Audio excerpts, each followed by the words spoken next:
धर्म ग्रंथ सब जला चुकी हो, जिसके अंदर अंतर की ज्वाला, मंदिर मस्जिद गिरजाघर सब तोड़ चुका जो मतवाला। साथ ये पंक्तियां हरवंश राय बच्चन जी ने लिखी हैं, तो अपना ध्यान रखें और शब्दों को सुने, उसको जीवन में उतारें और आगे बढ़ें। बहुत बहुत दोस्तों, साथियों, नमस्कार। मैं हूं आपका स्वतंत्र फोटो जर्नलिस्ट मनोज अलीगढ़ी और मैं हूं आज जाने माने ह्यूमन राइट एक्टिविस्ट और लाइफ कोच भाई रोहितास कुमार विक्की जी के साथ। भाई साहब नमस्कार, आपका स्वागत है हमारे शो में। आज का विषय है हमारा 2 अप्रैल।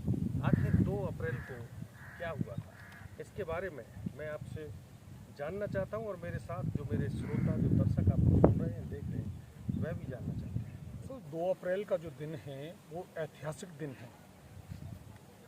2 अप्रैल सन 2018 को सुप्रीम कोर्ट का एक निर्णय आया था। उसमें दलितों का जो कानून है, SC ST कानून, उसको कमज़ोर करने की बात थी। इससे दलित लोग सड़कों पे आ गए थे। उनका उबाल इतना ज़बरदस्त था कि सरकार को भी घुटने टेकने पड़े थे और सरकार को पार्लियामेंट में कानून बनाने के लिए बाध्य होना पड़ा था। उस कानून को मजबूत करने के लिए बाध्य होना पड़ा था। दलित, शोषित, वंचित, पीड़ित समाज पर 3000 सालों से लगातार शोषण होता चला आया है इस समाज का। आखिर क्या कारण है इस शोषण के पीछे? यही लोग क्यों शोषण का शिकार हैं? पहली जो बात है दलितों के शोषण के शिकार होने की, एक ऐसी सदियों से एक ऐसी व्यवस्था बनाई गई जिसमें ब्राह्मण को सर्वोच्च बनाया गया और दलितों को बिल्कुल निकृष्टतम और नीच का दर्जा दिया गया। ऐसा कुछ हिंदू धर्म के जो धर्म ग्रंथ थे उनमें किया गया। तो जड़ तो चलती है वहाँ से। तो इसकी वजह इसका परिणाम ये रहा कि जो लोग थे वो शिक्षित नहीं हो पाए, संपन्न नहीं हो पाए, गरीब रहे। और जो अत्याचार की बात है, संविधान के बावजूद जो हमें अधिकार मिले, उसमें स्थिति ये रही कि लोगों को कानूनी जो प्रोसीजर है उनकी जानकारी नहीं। ज़्यादातर जो अत्याचार की घटनाएं घटती हैं, वो जो शेड्यूल कास्ट के लोग अत्याचार की जो घटनाएं जिनके साथ घटती हैं, वो या तो उनके यहाँ काम कर रहे होते हैं, उनके नौकर होते हैं, या उनके कर्मचारी होते हैं। मतलब संपन्न लोगों से उनका आमतौर पे जो झगड़ा है, अधिकारों की हनन की बात है, वो होती है। तो उनका माइंड सेट अलग होता है, दलितों का माइंड सेट अलग होता है। दूसरी बात यह है कि जो लोग हैं दलित समाज के, उनकी जो हैसियत है ना, जो उत्पीड़न के शिकार लोग हैं, उनकी हैसियत बहुत कम होती है, सामाजिक हैसियत बहुत कम होती है। तीसरा यह कि वो उनको मुकदमे वगैरह जब दर्ज उनके उत्पीड़न की बात आती है, उसमें उनको प्रोसीजर वगैरह नहीं पता होते, तो उनको मुकदमे वगैरह दर्ज कराने में काफ़ी कानूनी दिक्कतों का सामना करना पड़ता है। इधर अगर वो मुकदमा दर्ज करा भी देते तो होता यह है कि उन पर तमाम मानसिक दबाव, केस वापसी के, और तमाम परिवार से लेके और तमाम दबंग लोगों के उनको दबाने के प्रेशर आता है।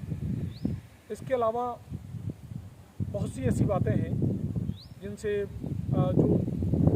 मुजरिम छूट जाते हैं और प्रभावशाली कार्रवाई नहीं हो पाती। सर, 2 अप्रैल का जो दिन है वो बहुजन के लिए कितना विशेष है और इसका क्या मायने हैं उनके? 2 अप्रैल का दिन एक ऐतिहासिक दिन है। 2 अप्रैल 1918 को दरअसल एक सुप्रीम कोर्ट का एक निर्णय आया था। उस निर्णय में ये कहा गया था कि जो शेड्यूल कास्ट का जो कानून है, उसमें जो गिरफ्तारी रिपोर्ट दर्ज करने की बात है, वो रिपोर्ट जो है बिना इंक्वायरी के रिपोर्ट दर्ज नहीं की जाएगी। और गिरफ्तारी की बात है, वो SSP के बिना परमिशन के गिरफ्तारी नहीं की जाएगी। तीसरी बात उसमें ये थी कि जो एंटीसिपेटरी बेल है, यानी जो अग्रिम जमानत है, वो जो दे दी जाएगी उत्पीड़न करने वालों को। तो इस तरह की बात थी। इससे जो दलित समाज है उसका गुस्सा जो है रोड पे आ गया, सड़कों पे आ गया और स्थिति बड़ी जटिल हुई। 20 राज्यों में जो हिंसा की खबरें, 20 राज्यों में दलितों के आक्रोश का सामना करना पड़ा। वो भाजपा शासित राज्य थे और सरकार को मजबूर होना पड़ा कानून बनाने के लिए, कानून को मजबूत करने के लिए। के बारे में जरा विस्तार से बताएं। आखिर 2 अप्रैल 2018 की जो घटना है उसके पीछे सुप्रीम कोर्ट का 20 मार्च 2018 का निर्णय था। और वो निर्णय जो सुप्रीम कोर्ट में दिया था, न्यायमूर्ति गोयल साहब थे और एक न्यायमूर्ति यू ललित साहब थे, उन्होंने ये निर्णय दिया था। उसमें उन्होंने कहा था राष्ट्रीय अपराध रिकॉर्ड ब्यूरो के हवाले से कि जो सुप्रीम को जो शेड्यूल कास्ट के उत्पीड़न के जो मामले हैं उनमें 15-16% फर्जी मामले होते हैं और जो 75% जो मामले होते हैं उनमें समझौता वगैरह हो जाता है या मुजरिम जो उनमें छूट जाते हैं। तो और इसमें जो सज़ा का जो दर है बहुत कम है। इस बेस पर उन्होंने इस कानून को में कि जो कड़े प्रावधान थे उनको ढीला कर दिया था और कहा था कि जो शेड्यूल कास्ट के अपराधों के मामले में बिना पुलिस की इंक्वायरी के रिपोर्ट दर्ज नहीं की जाएगी और बिना एसएसपी की परमिशन के मुजरिमों को गिरफ्तार नहीं किया जाएगा और साथ ही साथ ऐसे मामलों में एंटीसिपेटरी बेल भी मिल जाएगी। इससे जो दलित समाज था उसका गुस्सा सड़कों पे आ गया था। दरअसल और भी कई वजह थी, ये तो एक क्लाइमेक्स था। वजह ये थी कि तमाम ऐसी घटनाएं घट रही थी कि कई महिलाओं को नंगा करके घुमाया जा रहा है, रेप हो रहा है, हत्याएं हो रही हैं, कहीं घोड़ी पे चढ़ने पे को लेके झगड़ा हो रहा है, लोगों को गोली मारी जा रही है और कहीं बाल बढ़वाए जा रहे हैं, कहीं मूछ रखने पे झगड़ा हो रहा है, गोली मारी जा रही है। इस तरह की तमाम घटनाएं सामने आ रही हैं। कहीं कहीं पर किसी तथाकथित बड़ी जातियों के लोगों के घर के सामने चप्पल पहन के भी निकलना दुश्वार कर दिया था। इस तरह की तमाम घटनाएं थी। तो ये सब घटनाओं का भी इसमें रोल है। दूसरी एक बात ये है कि रोहित वेमुला साहब एक स्टूडेंट था दलित समाज का, वो उसको बड़ी जातिगत भेदभाव का सामना करना पड़ा था और यूनिवर्सिटी में ये उसको खुदकशी करनी पड़ गई, इतना वो उत्पीड़न का शिकार हुआ। तो यूनिवर्सिटियों में भी क्या स्थिति है इसको लेके पूरे देश भर में प्रदर्शन हुए थे। इसके अलावा गुजरात के ऊना में जो तथाकथित जो गौरक्षक थे उन्होंने 4 लोगों को बहुत बुरी तरह से उनकी पिटाई की थी, तो ये मामला भी सुर्खियों में आया था। इसके अलावा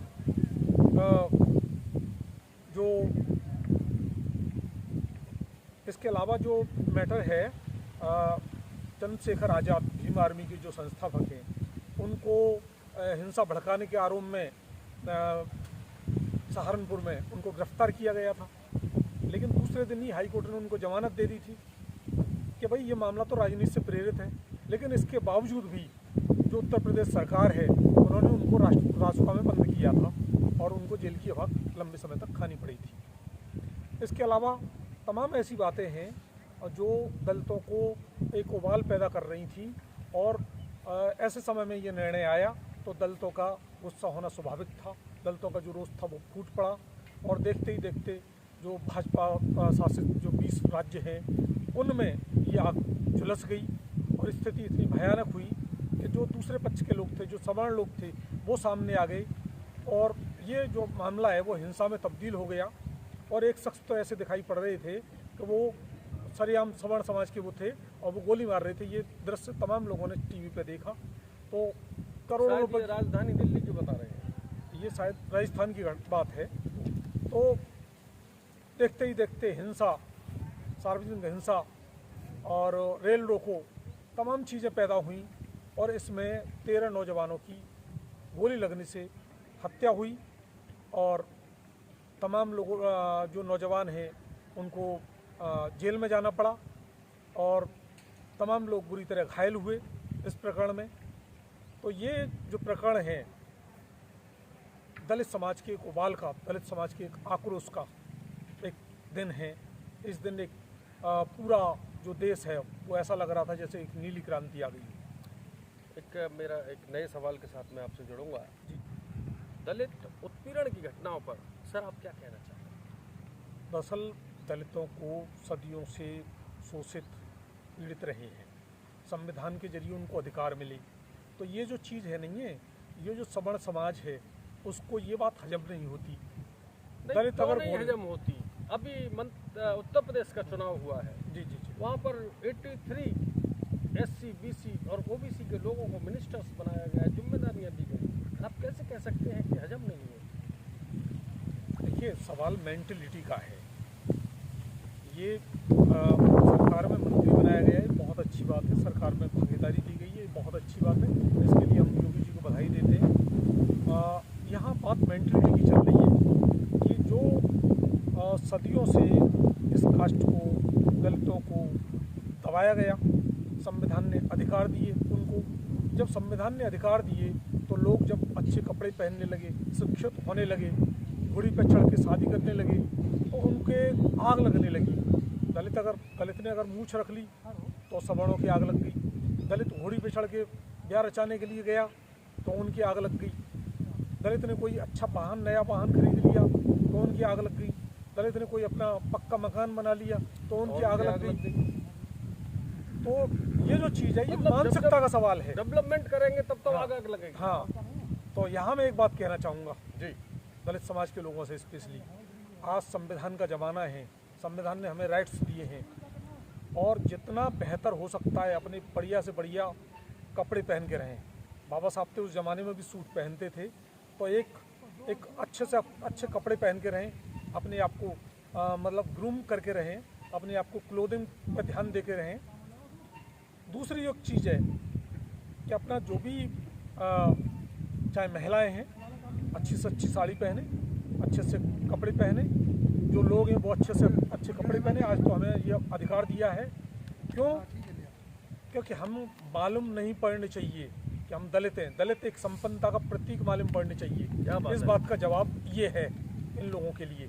और आज ये स्थिति बन रही है कि जो दलित समाज है वो आगे बढ़ रहा है, उसको कोई रोक नहीं सकता है। और ये स्थिति है कि दलितों को दबाने के लिए उनको उत्पीड़न का और गोली तक का सहारा लेना पड़ता है।